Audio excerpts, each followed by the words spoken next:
स्थायी समिती सभापतींनी स्वीकारला पदभार।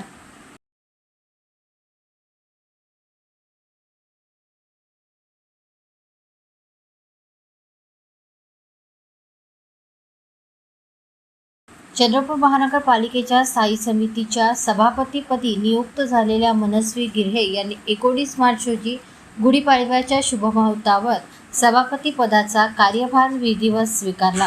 पदभार स्वीकारताना चंद्रपूर क्षेत्राचे आमदार किशोर जोरगेवार, बल्लारपूर विधानसभा क्षेत्राचे आमदार सुधीर मुनगंटीवार, महापौर संगीता खांडेकर, उपमहापौर प्रशांत दानव, आयुक्त अकनूर नरेश, स्थायी समितीचे सदस्य तसेच मनपाचे अधिकारी व कर्मचारी उपस्थित होते।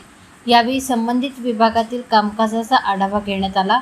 पदभार स्वीकारल्यानंतर सभापती गिऱ्हे यांनी स्थायी समितीच्या माध्यमातून मनपाच्या विविध विकास कामांना गती देण्यासोबतच कामकाजात पारदर्शकता आणि कार्यक्षमता राखण्यास प्राधान्य देईल असे नमूद केले।